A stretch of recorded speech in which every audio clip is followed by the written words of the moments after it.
Então vamos lá, palavra do Senhor que se encontra no segundo livro dos Reis, capítulo de número 5, a partir do versículo 1. Deus tem algo ao seu coração, tenha certeza disso. E Naamã, capitão do exército do rei da Síria, era um grande homem diante do seu senhor, e de muito respeito, porque por ele o Senhor dera livramento aos sírios. E era este homem herói valoroso, porém leproso. E saíram tropas da Síria, da terra de Israel, e levaram presa uma menina, que ficou ao serviço da mulher de Naamã. E disse esta à sua senhora: Antes, o meu senhor estivesse diante do profeta que está em Samaria, ele o restauraria da sua lepra. Então foi Naamã e notificou ao seu senhor, dizendo: Assim e assim falou a menina, que é da terra de Israel. Então disse o rei da Síria: Vai, anda, e enviarei uma carta ao rei de Israel. E foi. E tomou na sua mão 10 talentos de prata, 6.000 ciclos de ouro e 10 mudas de roupa. E levou a carta ao rei de Israel, dizendo: Logo, em chegada a ti esta carta, saibas que eu te enviei Naamã, meu servo, para que o cures da sua lepra. E sucedeu que, lendo o rei de Israel a carta, rasgou as suas vestes e disse: Sou eu Deus para matar e para vivificar? Para que este envie a mim um homem, para que eu o cure da sua lepra? Pelo que descreveras, notai, peço-vos, e vede que busca ocasião contra mim. Sucedeu, porém, que ouvindo Eliseu, o homem de Deus, que o rei de Israel rasgara as suas vestes, mandou dizer ao rei: Por que rasgaste as tuas vestes? Deixa vir a mim, e saberá que há profeta em Israel. Veio, pois, Naamã com os seus cavalos e com seu carro, e parou à porta da casa de Eliseu. Então Eliseu lhe mandou um mensageiro, dizendo: Vai e lava-te 7 vezes no Jordão, e a tua carne será curada e ficarás purificado. Porém, Naamã muito se indignou e se foi, dizendo: Eis que eu dizia comigo, certamente ele sairá, por-se-á em pé, invocará o nome do Senhor seu Deus, e passará a sua mão sobre o lugar, e restaurará o leproso. Não são, porventura, Abana e Farpar, rios de Damasco, melhores do que todas as águas de Israel? Não me poderia eu lavar nelas, e ficaria purificado? E voltou-se e foi com indignação. Então chegaram-se a ele os seus servos, e lhe falaram e disseram: Meu pai, se o profeta te dissesse alguma grande coisa, porventura não o faria? Quanto mais dizendo-te ele: Lava-te e ficarás purificado. Então desceu e mergulhou no Jordão 7 vezes, conforme a palavra do homem de Deus. E a sua carne tornou-se como a carne de um menino, e ficou purificado. Glória ao nome de Jesus. A mensagem que Deus trouxe ao meu coração é que nem sempre os caminhos de Deus estão dentro do seu ponto de vista. Lembre-se disso. Nem sempre os caminhos de Deus estão dentro do seu ponto de vista. Quando nós olhamos essa história, nós percebemos que aqui há inúmeras lições para extrairmos para a nossa vida, para que compreendamos bem como Deus tem anjos nos conduzindo, nos direcionando para as suas bênçãos. Lembre-se sempre disso. Deus tem anjos te conduzindo para as bênçãos.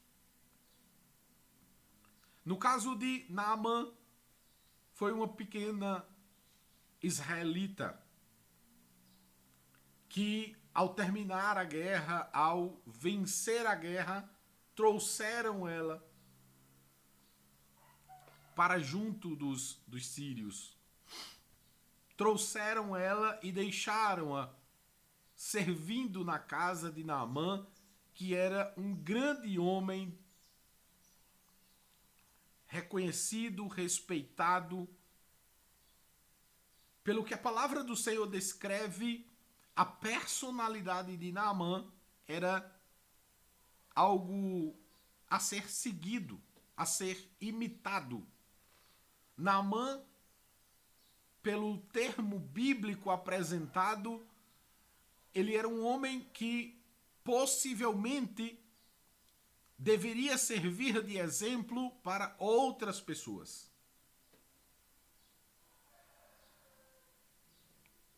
E uma das coisas que mais me chamou a atenção em Naamã é que é um homem de posição social, um homem de exército, um homem de poder, mas que tem sabedoria.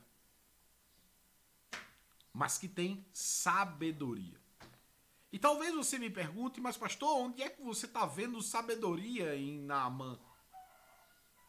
A sabedoria de Naamã está nos maiores lugares, ter as melhores condições, mas nunca fechar os ouvidos a uma simples jovem. O ouvir é um fundamento de sabedoria. O sábio Salomão disse que a sabedoria está na multidão de conselhos. Logo, nós poderíamos aplicar isso corretamente à vida de Naamã. Naamã estava aberto a ouvir, ainda que fosse um homem poderoso, ainda que fosse um homem que tinha tudo. E talvez alguns críticos digam assim, não, ele ouviu porque era enfermidade. Não. Ele não viu porque era enfermidade. Ele ouviu porque na sua personalidade tinha sabedoria.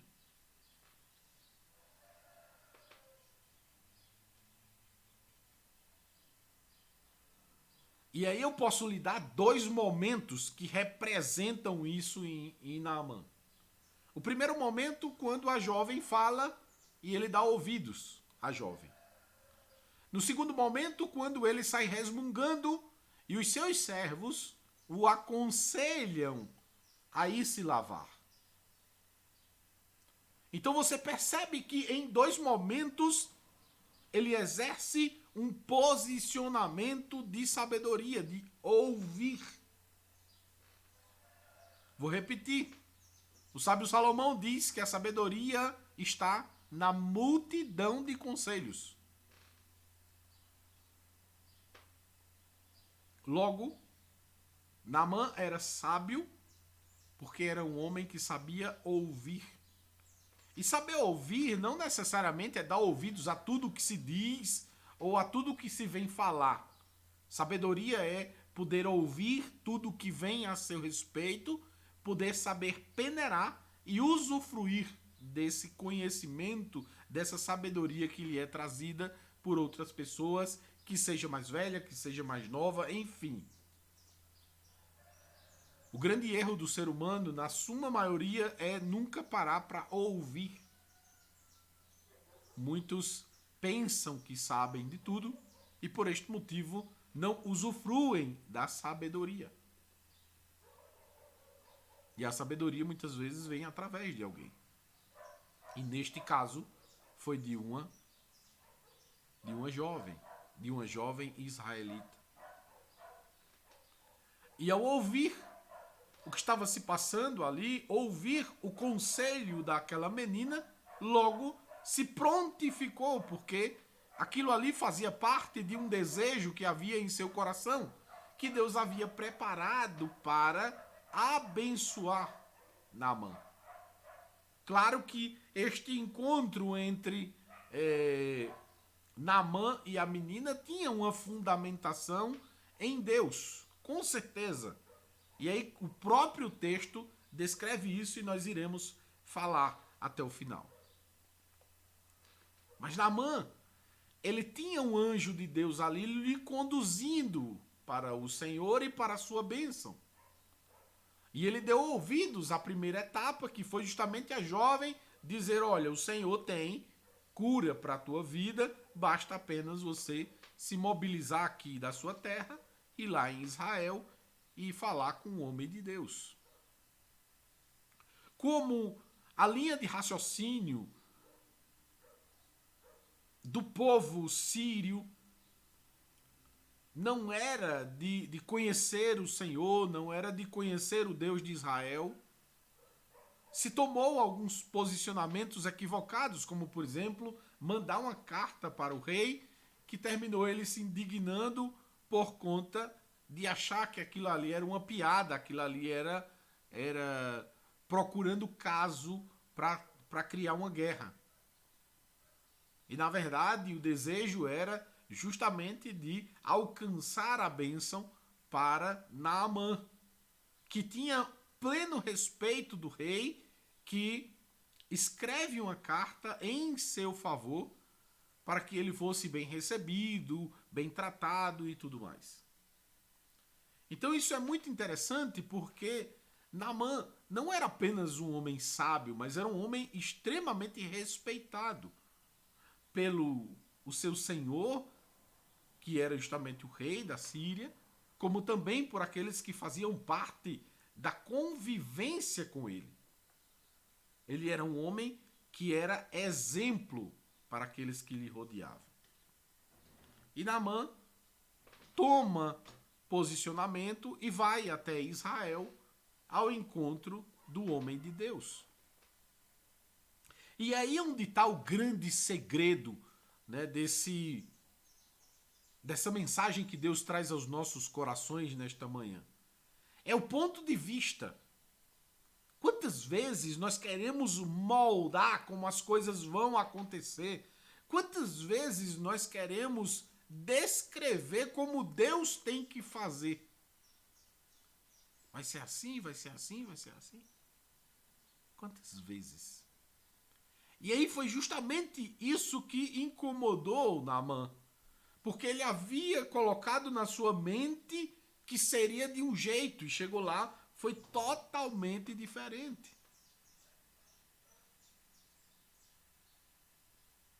Totalmente diferente. Ele até começa dizendo que se indignou porque ele pensou que o profeta sairia da sua casa, que o profeta lhe colocasse a mão na cabeça, que invocasse o nome do Senhor, que passasse a mão na lepra e que ele fosse restaurado ali automaticamente.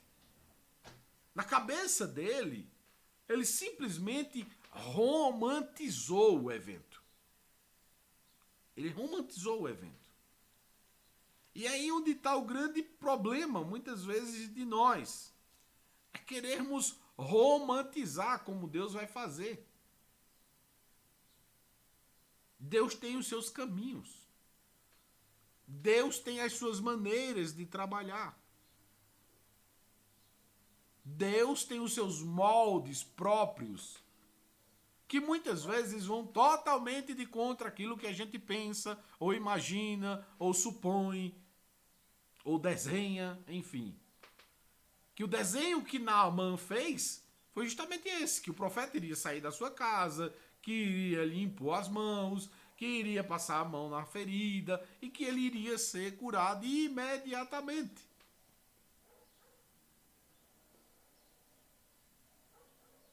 Mas não foi assim. Não foi assim. E é justamente aí, quando Deus nos chama para a sua bênção, Ele nos chama para alinhar o nosso coração. Ele nos chama para moldar o nosso coração à vontade dEle. À vontade dEle. E aí o profeta diz, olha, vai lá no rio e se lava e tu vai ficar curado. E aí ele começa a resmungar, começa a dizer tudo o que pensava e tudo mais, e dá ideias de onde seria melhor, né? Que a gente é assim, né? A gente sabe o que é melhor mais do que Deus.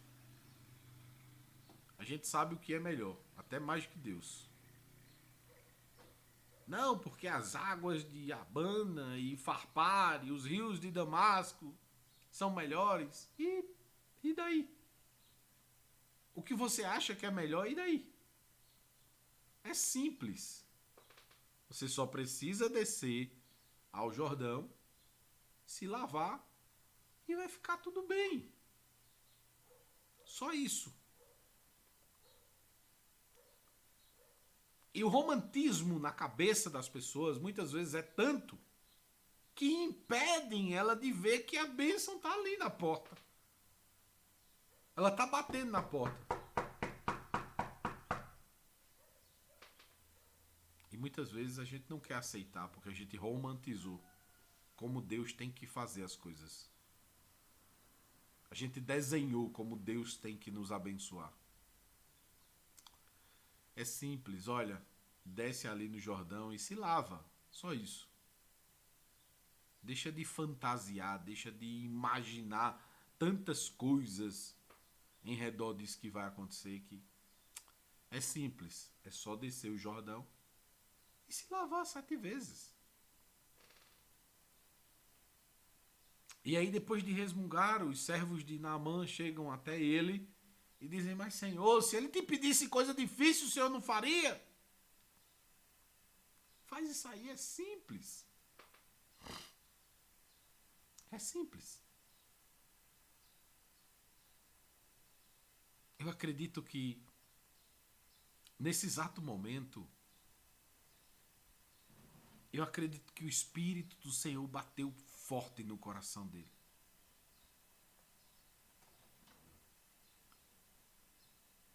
Eu imagino ele dizendo assim, filho, é simples o meu agir. Pare de tanta complicação na sua vida. É simples. Não precisa de tantas coisas em volta para poder resolver o teu problema. É muito simples. É só você se despir daquilo que você pensa, daquilo que você acha, daquilo que você desenhou. Eu não sei, você que me acompanha, se você desenhou algo que Deus tem que fazer assim, assim, assim. Não importa o seu desenho. Lembre-se que o que na verdade Deus quer fazer é resolver o teu problema. A forma com que vai resolver o teu problema não diz respeito a você. Diz respeito a Ele. O que diz respeito a você é obedecer. É só isso. Obedecer. Não romantize como Deus tem que agir em seu favor. Basta apenas obedecer. E aí Naamã ouviu o servo e disse, tá bom, então vamos, desçamos ao Jordão. E aí ele desceu ao Jordão, e aí se despiu, e se lavou as 7 vezes, e após se lavar as 7 vezes, ele foi curado.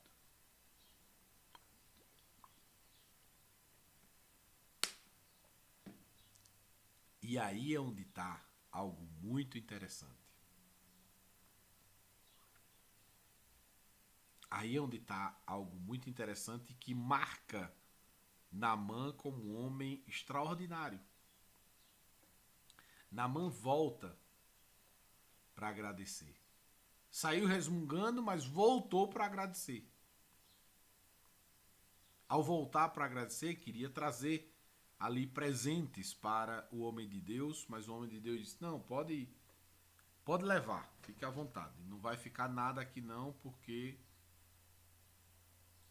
não quero e o Senhor não me permite. Pode levar, fique à vontade. E aí tem algo que formaliza tudo isso. São as declarações de Naamã, dizendo que a partir dali, só o Deus de Israel era Deus para ele. Só o Deus de Israel seria adorado por ele. E ele até diz assim, quando eu entrar naqueles cultos lá, que o Senhor me perdoe. Que é como ele estava dizendo assim, eu sou um homem que respeito as ordens do meu rei e infelizmente faço parte do meu povo. Mas eu já quero de antemão dizer que eu até tenho que obedecer, mas o meu coração não estará ali dentro daquele lugar. Eu não faço parte espiritualmente daquele momento. Eu vou estar ali, mas já de antemão digo a Deus que eu não quero negócio com aquilo ali. Mas infelizmente eu tenho que seguir os ritos do meu país, da minha nação, do meu povo. Mas que o único Deus que será adorado na minha casa, na minha vida, é o Deus de Israel. E aí o que é interessante é que Naamã saiu de casa para ser curado da sua lepra, que era uma enfermidade física. Mas ele volta para sua casa não apenas com uma cura física, mas ele volta para casa com uma cura física e espiritual. Ele volta para casa conhecendo o Deus verdadeiro, o Deus de Israel. Ele volta para casa com a sua alma curada, com o seu espírito curado. Porque ele passa a ter percepção real de que só há um único Deus, o Senhor, o Deus de Israel. E ele declara que não iria mais adorar outro Deus, senão o Senhor dos Exércitos. Por isso é muito importante de nós entendermos esta mensagem que o Senhor nos traz por meio destas atitudes de Naamã, porque Naamã foi um excelente exemplo para entender que muitas vezes as enfermidades físicas são propósitos de Deus para curar a nossa alma.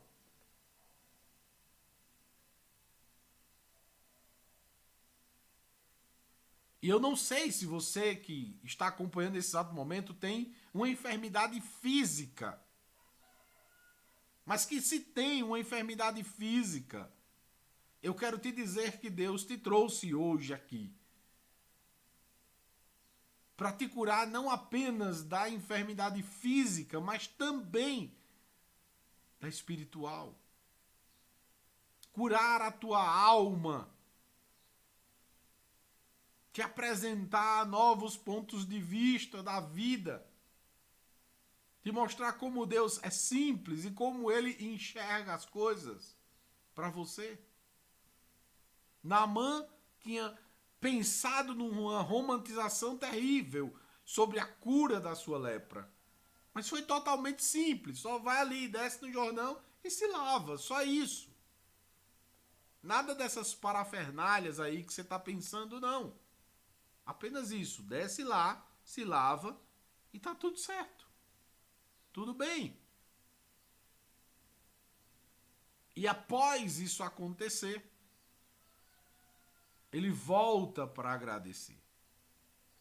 E aí é onde está o posicionamento nobre daquele que recebeu uma dádiva, um presente. É agradecer. Agradeça ao Senhor pelo que Ele tem feito por você. Agradeça ao Senhor pelo que Ele tem feito por você. Ele é bom em todo tempo. Que possamos tirar essas lições de Naamã para as nossas vidas e colocar isso em prática, urgente. Quais são as lições, pastor, para a gente concluir? Primeiro, usufrua da sabedoria de ouvir.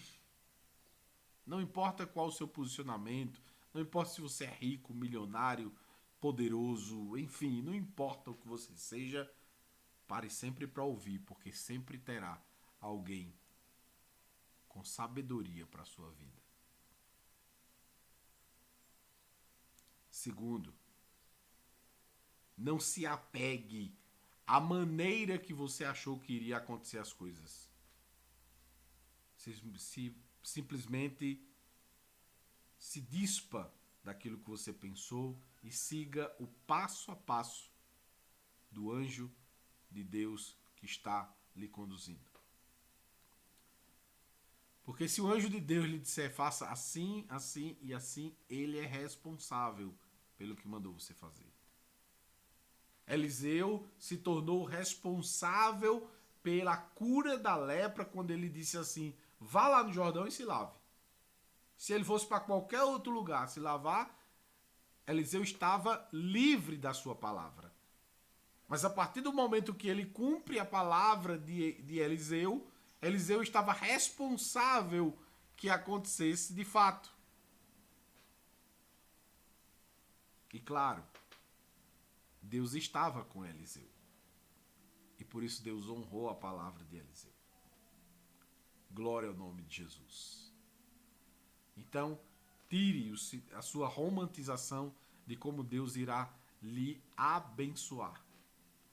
E siga apenas o passo a passo do homem de Deus ou do anjo que Deus colocou na sua vida.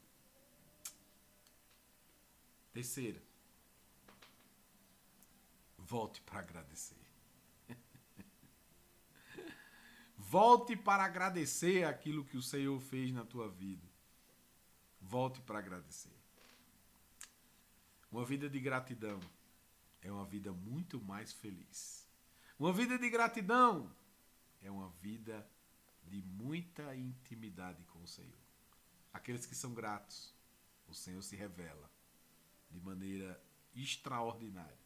Então, se você quer que Deus se revele cada vez mais na sua vida, seja uma pessoa grata. Glória ao nome de Jesus. Que Deus abençoe a sua vida. Que você possa aplicar no seu dia a dia esses ensinamentos. Que você possa, assim, ser uma pessoa melhor e não apenas isso, mas uma pessoa melhor que honre e bendiga o nome do Senhor nosso Deus. Que Deus abençoe você, em nome de Jesus. E lembre-se sempre, coloque em prática os ensinamentos. Porque se você não coloca em prática, que adianta? Que adianta? Não seja um teórico, seja um prático.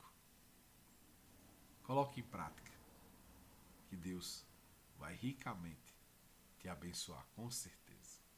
Glória a Deus.